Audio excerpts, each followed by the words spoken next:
everyone. My name is Rochelle Innocent, and I'm the founder and CEO of Project Purpose. Welcome to our channel. Our community is focused on fostering the intellectual and character development in children. We do this through our parent-child workshops that are focused on 4 themes: autonomy, self-efficacy, compassion, and self-concept, in order to cultivate grit, perseverance, and resilience in each child. And we are so thrilled to be offering one of the first of its kind digital, virtual, and continuous learning environments, enabling parents and children to connect from all around the world. At Project Purpose, our overarching mandate is to renew and rebuild family, community, and relationships. Our different social media platforms provide us with an opportunity to have discussions and to create space on all topics that relate to family, community, and relationships with ourselves as well as with others, with a primary focus on mental health and education. More precisely, the ways that the institutions of mental health and education play a role and have played a role in our societies at large. These discussions and debates provide us with an opportunity to think critically about what needs to change within these structures for us to live up to our bold slogan: support, protect, and empower each child through youth-focused development, better known as leadership in juvenescence. We recognize that in valuing our children's leadership potential, this also translates as recreating and co-creating environments, both socially and politically, that will enable our children to thrive. For those of you who are particularly keen on the topic, we also write thought pieces every other Sunday. We actually just dropped a thought piece this past Sunday, so be sure to meander over to the website and check out our online content. Now, if it is the case that you are looking for a listening alternative, well, we're available wherever podcasts are playing, and we have provided you with a few links down below. Now, as is the convention, be sure to subscribe, hit that post notification bell so that you are aware of every time we post. And of course, if you like these conversations and you want to keep them going, like, comment, and share this segment. Let's get into it. Hello, ladies and gentlemen, and welcome back to another segment here on Project Purpose. For those of you who are new, we cover topics that relate to mental health, mental wellness, and education on a week-by-week basis. And today's topic of discussion is mental wellness, and I want to talk about why it is important to really take into consideration the quality of our relationships and how that is beneficial to our overall sense of wellness. So in the last week's video, I talked a little bit about my healing journey. I talked about some of the signals that you are healing from trauma. And I talked a little bit about the trauma that comes with relational betrayal, the trauma that comes with betrayal. And with that, my new standard by way of friendships and by way of the people that I want to bring into my life, now that I've post the events that had taken place that resulted in me being traumatized, I think that there was a lot of ways that people could interpret that video. And so I want to just talk a little bit about some of the risks, some of the things we don't think about them until they take place, that you leave yourself susceptible to, that you leave yourself vulnerable to, when it is the case that you are allowing lackluster or lukewarm friends to take space in your life. And so when I talk about the relational betrayal that I experienced and how that translated as me cutting everyone off and going on this healing journey and taking some time to recalibrate, all of that was a byproduct of a lot of very intense and very serious events, all of which I did a cry for help. It was left on deaf ears. And I say that I don't know if there were people who maybe didn't reach out to me, who did try to do something on their own, accord, and I just didn't know. I just know what I experienced, which was nothing. And it was a series of events that just got worse and worse, right? So I don't think Murphy's Law could have put any more of a story together and it be something that we thought was true. Like the things that took place as a result of my feeling that I couldn't depend on lackluster, on lukewarm friends, put me in a very vulnerable and in a very fragile position, right? And I think that to set the tone for the events that I'm about to talk about, I think one thing that we need to recognize is I'm female, I'm a petite female, and I am someone who loves to be a free spirit, but I've never realized to what extent I had a security blanket when I was connected to the people that I decided to cut away from, right? There is still a degree of protection from the unknown when people know that you have a family system. But when people recognize that you're trying to cut ties and you're trying to heal, then you become vulnerable to a bunch of other different dangers, right? My plan was not to cut everyone off, right? It was just to cut off toxic family relations. And so I guess that's how this started, right? The pandemic started, all of us were trapped, and as a result of that, toxic dynamics were exacerbated because there's just no room to breathe. And as a result of that, like it caused me to cut ties with family relationships. And then as a result of that, I had people who I thought were in my corner starting to, just keep watch over me, which is what I thought it was. But it ended up being that they were stalking me. And they were stalking me in order to position me for a role that gave them a use case for Project Purpose, what she's become today. And again, this cannot be written in a screenplay, like no one would believe it, but it is definitely my real life. So that's not where it ends. I wish that was where it ended, because then the trauma probably wouldn't have been so severe. The sense of betrayal wouldn't have been so deeply felt. But when I decided that I needed to get away from it, that it was too much for me to deal with, and I didn't quite know how to deal with it, but I thought that the best way of dealing with it was just removing myself, and then they would divert their attention elsewhere. I didn't think that this would become a 3-year ordeal, right? I thought that this was just, a couple of people who had maybe an unclear idea as to what was appropriate and what was inappropriate by way of surveillance. Like they just didn't understand that they were crossing a line and making me feel unsafe. So I thought if I removed myself, then it would go away. And so in removing myself, though, I was met with so much danger, with so much threat. So I drove overnight. I don't know if you remember the story. I'll pop a video here if you want to listen to the full story. But I was driving throughout the night, so that kind of sleep deprivation left me completely disoriented for at least a week.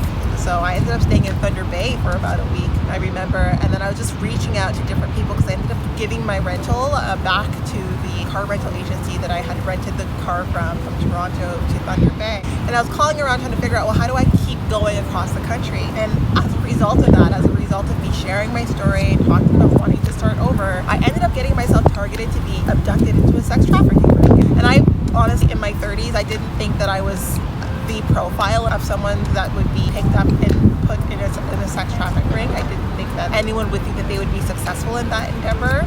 I was wrong, right? I admit that was my fault. I was too open, too vulnerable to the wrong people, and I was just too focused on who I was running away from that I didn't realize that I still needed to be mindful of the danger around me. I thought that the danger was behind me, chasing me, but there's danger all around, really, especially when you're female, when you're petite, and when you don't have family and people to turn to. And I think also, specifically for me, I think as a person of color, it just made me even more vulnerable. In any case, I didn't get abducted, but then I ended up getting put on the radar of a motorcycle gang ring. Again, I can't make any of this up. And then my Airbnb was targeted to get robbed, just based on some of the interactions that I had leading up to me arriving at that Airbnb, which involved me, again, exposing myself to harm, exposing myself to danger unknowingly because I don't have street smart. Now I think I'm a little bit more street smart, but then I wasn't. And then that ended up being, I ended up speaking to a police officer at that point in time, and I told him the whole story.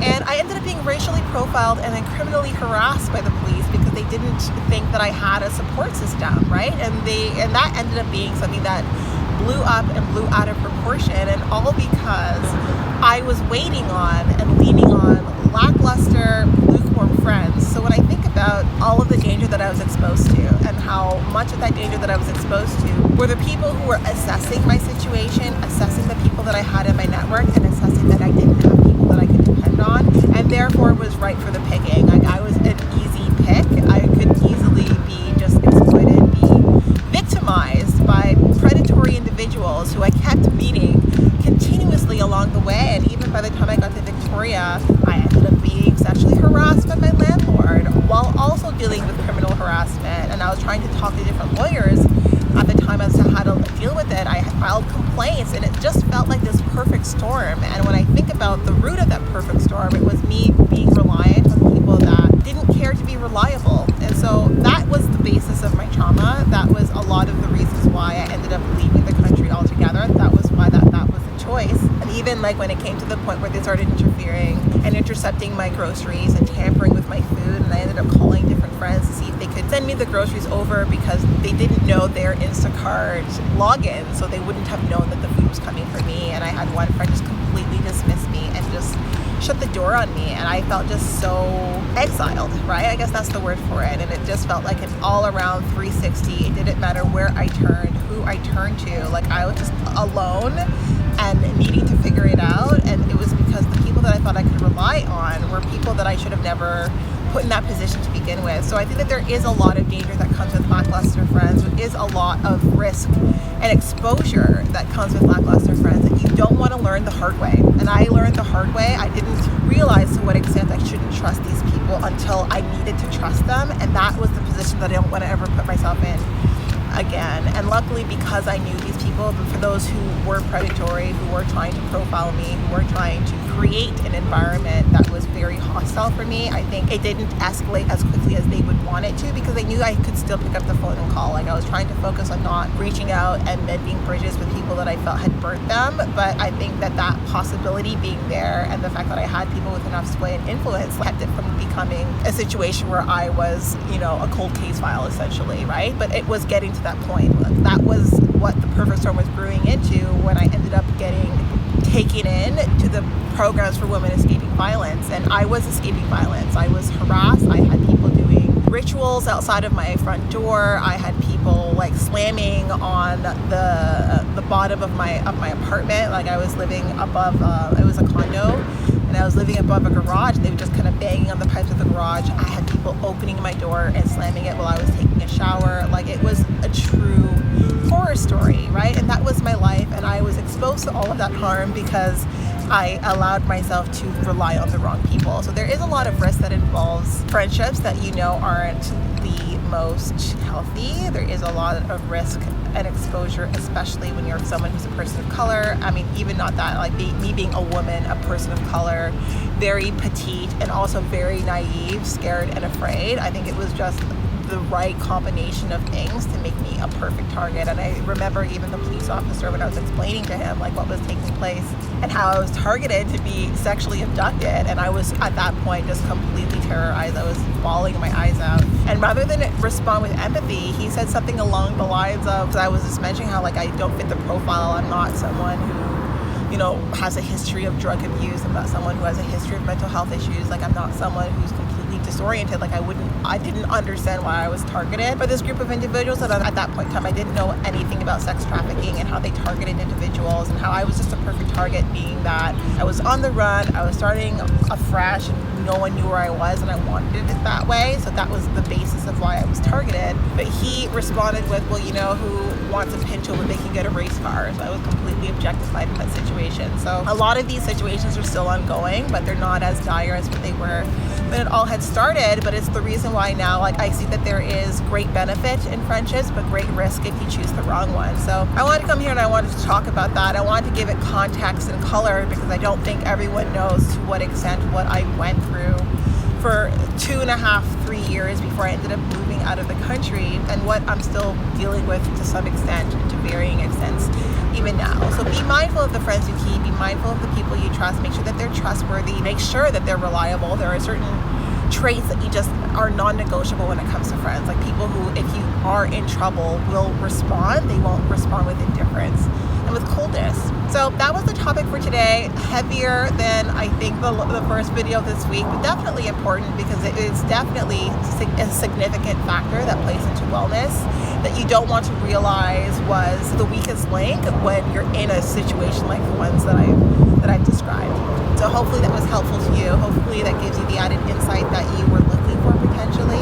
So that is it, but definitely not all. Now, before letting you go, I would be remiss if I didn't let you know that we will be going live at least twice a month, every month for the foreseeable future on our Facebook page. So definitely be sure to tune in. Now, these events are paid events, so if you do see yourself participating in our community on an ongoing basis, then I do suggest that you take a look at one of our package plans. Yes, we do offer package plans over and above our live events, as well as access to webinars and workshops largely focused on self-mastery over and above these events. So check it out. Be part of our game changer community, be part of the change that you want to see, allowing us a small role to play in your journey. We are on the road to 1K, so we do invite you to follow us across all of our social media platforms, and we look forward to chatting with all of you very soon. We'll talk to you